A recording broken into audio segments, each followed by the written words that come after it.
So, what about Hashish and the Arabs, you might wonder? The Arab countries are hot and dusty, but mainly hot. It is only in recent times that a privileged few have found some respite from the heat through the miracle of air conditioning. The rest of the people are not so fortunate. Like their forefathers, they must endure temperatures that often soar to over 100 degrees Fahrenheit. The excessive heat dictates that the people work only in the mornings and the evenings. The sun also dictates the kinds of animals and plants that will survive. The camel has adapted in a way that allows it to go without water for days. Not only can it store large quantities of water in its body, but the camel also does not sweat.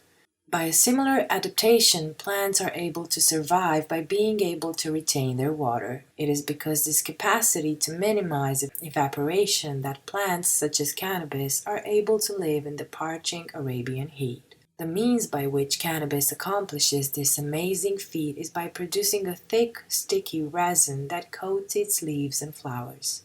This protective canopy prevents life-sustaining moisture from disappearing into the dry air. But this thick, sticky resin is not an ordinary goo.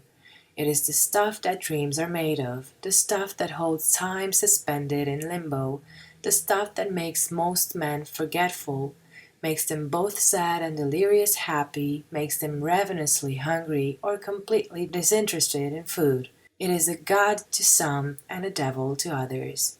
It is all these things and more. This resin, this shield against the sun, this sticky goo is actually hashish. Little is known of the first Arab who discovered the marvelous properties of hashish. There is no shortage of legends, however, to fill in the dark, long forgotten memories of that eventful moment. One of the most colorful stories tells how Haydar, the Persian founder of a religious order of Sufis, discovered hashish. According to the legend, Haydar was an ascetic monk who lived a life of rigid privation in a monastery which he built in the mountains of Persia. He lived in this distant retreat, never leaving it for even a brief moment, seeing no one except his disciples. One hot summer day, however, Haydar fell into a state of depression, and contrary to his custom of never venturing out of his monastery, he went off into the fields to be alone.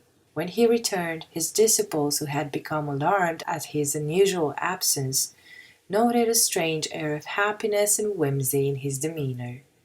Not only that, the reclusive monk even allowed them to enter his personal chambers, something he had never done before. Astounded by this dramatic change in their master's character, his disciples eagerly questioned the monk about what it was that had put him into this frame of mind.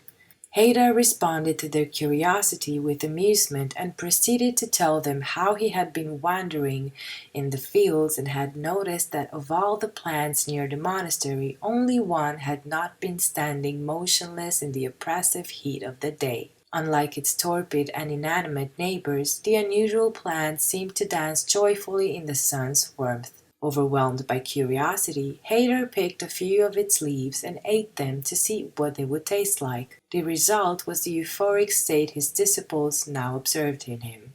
Upon hearing of this wonderful plant, Haydar's pupils entreated him to show them this strange plant so that they too could partake of its marvelous virtues. Haydar agreed, but not before he made them promise under oath that they would not reveal the secret of the plant to anyone but the Sufis, which means the poor. So it was, according to the legend, that the Sufis came to know the pleasures and contentment of hashish. After his discovery, Haydar lived another 10 years, allegedly subsisting on cannabis leaves. Shortly before his death, he asked that cannabis seeds be sown around his tomb so that his spirit might walk in the shade of the plant that had given him such pleasure during his lifetime.